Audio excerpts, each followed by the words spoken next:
Now,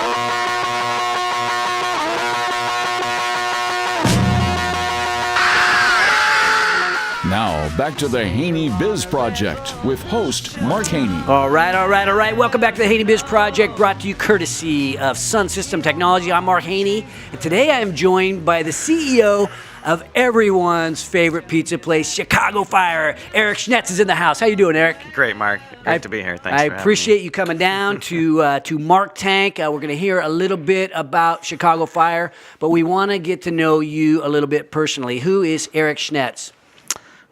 How long is the show? In 20 seconds or less, who is Eric Schnetz? I'm the blue collar entrepreneur. You know, Okay. that's what I'm the kid who didn't like school. Have never been to college except to speak to classes. And, so after you had some success, you got called back to the college to Yeah. tell them, talk to them about the School of Hard Knocks, it sounds like. right. Yeah. Mm-hmm. Yeah. But I'm usually following some, tech startup, so I work myself up into anxiety and have problems with that. But I'm the brick and mortar kind of entrepreneur. The brick and mortar entrepreneur with 5 locations, 350 employees. I mean, a true success story. I mean, talk to us about that ascent from, it sounds like a mediocre student maybe back in high school to now you are an incredibly successul entrepreneur. Well, I think a lot of people ask me about the story of starting Chicago Fire, and I think what's more interesting is rewinding further back to when I first started my business when I was 20 years old, newly married, had an infant at home, and decided to start my own business buying and selling cars. I had some time as a mechanic for a 76 station, and bought and sold cars for Turner Nissan in Sacramento. And decided that I wanted to be my own boss, and that was when I really took the big risk in my life, to start my own business. And I did not have that much money, so I was, buying and selling POS cars. That does not stand for point of sale. Not does not so stand nice for cars. point of sale. Yeah, not so nice cars. But at that age, I took a paper route, to make ends meet, and so I wasn't a paper boy, I was a paper man. Yeah. And people Driving around in a car, were you walking or riding a bike? It was a motor route, got up Okay. at 3:30 in the morning. But the thing is, they didn't tell me. They said, hey, when you collect, That for the sounds like the accounts. Sacramento Union. It was a union. We used to be a union paper boy. It was the morning. It was us against the Sacramento Bee. And in my neighborhood, we did okay against the Sacramento Bee. How'd you guys do? Well, there's enough papers to keep me busy. Yeah. Okay. It wasn't a lot of fun, but So that was especially your, collecting was not fun. Yeah. Okay. So you have the paper route. You've got the small business. Fast forward us a little bit. You built this automotive practice or this automotive business, and then somehow you decided to pivot from automotive and go into food. Right. What happened? Right. So I used the car sales business to incubate another auto repair business, which was along my background, and it was called Clutch Mart. And so they're kind of boutique auto repair shops, and I grew those into about a 12-location chain. Nice. And during that time, around early 2000, was when workers' comp was really going crazy, and the model that I had started with, with the benefits and the things, at that time, I could pay for a whole manager's family's health care for a premium, plan for $200 a month. Okay. So, 10 years later, after running that business, all those costs had gone up, and that model didn't really work anymore. Okay. So I had always had the pizza making as a hobby. I had started that maybe a couple years after I had started Clutch Mart. And I had researched that. I was doing pizza parties, private parties, donating pizza parties for the school auctions and things like that. So I had always had it on my mind, but couldn't really justify the risk. If you ask anybody about getting into the restaurant business, they tell you, not to do it. And it's good advice, and I would say the same thing. What is the failure rate of a restaurant? Obviously, you've been doing this for a long time, and you've been successful, but I hear like 9 out of 10 fail in the first couple of years. Yeah, Is that about right? Yeah, it's probably not too far off, but I think it has a lot more to do with people choosing to hang it up than it does that they really just couldn't make it. It's just a tough business. Yeah, they decide to quit. So you have to have a passion for it. The Yeah. hospitality, taking care of people. well, so you built a business. Talk to us about building that business, and why didn't you quit? It had to have been tough. Well, I did have the incubator of the Clutch Mart shop, so I had sold some of them to start the first Chicago Fire on Sutter Street.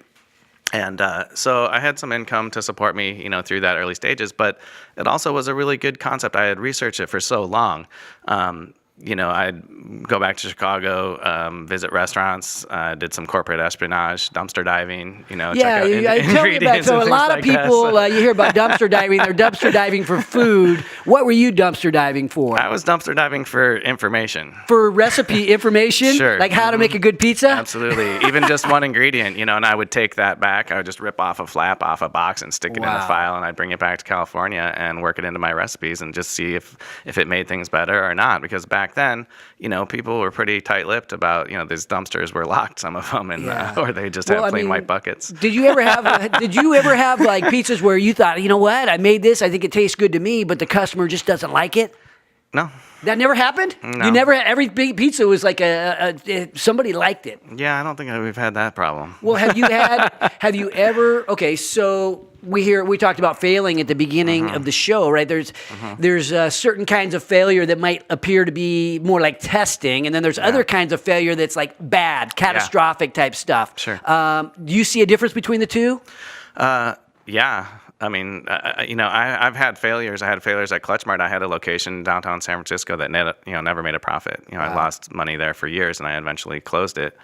But those are the ones that you can look back on, and they're a lot more. It's a lot easier to look back on a failure like that than it is to be working through one. Yeah. And our Elk Grove location is not performing the way that we'd like it to. So we're coming up with new ideas, and it's a beautiful restaurant. It was in the old TGI Fridays, and there's no reason why it shouldn't be, really killing it. So that's a challenge that we're facing right now. Yeah. Well, next week we have Elk Grove, a bunch of Elk Grove guys coming on. We got the guy Chucky with the new casino is coming on.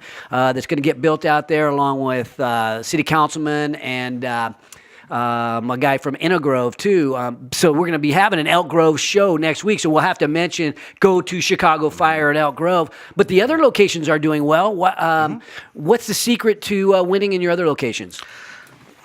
Well, I think they've all been more similar locations. As far as Roseville, Folsom, they share a lot of similar demographics.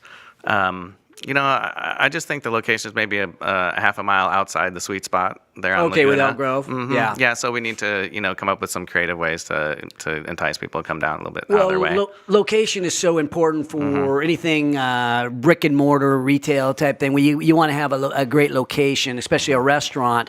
But the team has got to be a key factor. When you go into a restaurant, it's a service business. You have 350 team members. I'm wondering, how would you describe your culture there at Chicago Fire? Well, one of the things I'm really proud of is we did win one of the best employers, SAC Bizrail last year. 2016, I think it was, Nice. And that involved the employees, filling out surveys. So that was really nice, kind of an endorsement of how we take care of our employees.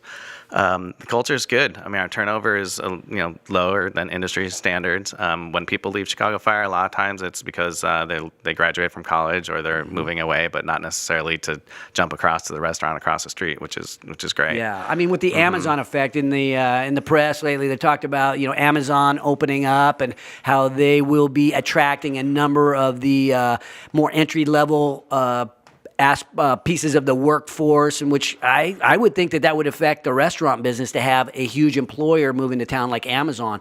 Have you sensed any tightness in the labor market?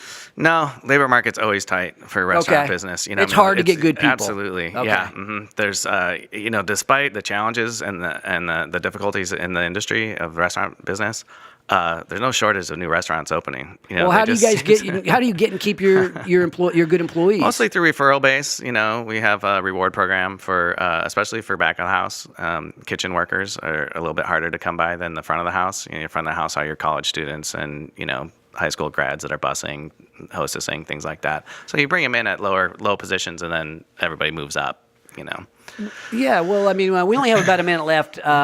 How would you describe the difference in your product? What's different about Chicago Fire Pizza? Well, when I was thinking about where I wanted to open this, whether it was going to be in a place like the Palladio, which looks a lot more like a BJ's or, a pretty big operation, or just a dive joint off the street, I was confident that we would be successful even in a strip center or even I was going to call it dive joint pizza, actually. That was one of the possibilities. The research of the pizza is, I'm not going to sit here and say, the people that grew up around here, with with the local popular pizzas. I'm not gonna say it's better. It's definitely different. It's different than anything you'd have out here. The texture, our thin crust is really popular. Chicago style pizza.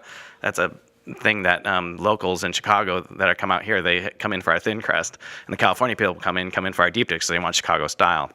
So the textures are a big thing. The cheese comes from Wisconsin. It just tastes different than California cheese. I mean, it's, I'm not gonna say it's better or worse, but it tastes different, and the texture is different. So a lot of it has to do, with the texture. And one of the other things I was really excited about coming on the show for, when I say like we open these restaurants that kind of look like a BJ's or look like a national chain. So a lot of people think we're part of either a franchise or part of a national chain. So I like to take the opportunity to say that we were born in Folsom. We're a local company. And that we're not a big franchise. Yeah, so that and gets I think overlooked that's a lot. important. Mm-hmm. I mean, I think a lot of our viewers, we support small business. We support entrepreneurship. It's guys like you that are driving jobs here in our community, and obviously providing a great place for guys like me to hang out. I love the vibe over at Chicago Fire, but I think a lot of people really love the pizza and love what you guys are doing over there. So again, you guys have that spot in the Palladio. Haney Garcia Realty Group is going to be opening up in the Palladio any day now. So we will be having to hang out a lot more at that location. I want to thank you for coming on the show. But coming after the break, we are going to meet a woman whose company, Evolve Biosystems, is dedicated to saving newborns. She's Mrs. Tracy Shavazada. Coming up after the break, she'll come on, and we're going to talk a little bit about her company and join the conversation at HaneyBiz.com, courtesy of Audi Rockland. This is the Haney Biz Project.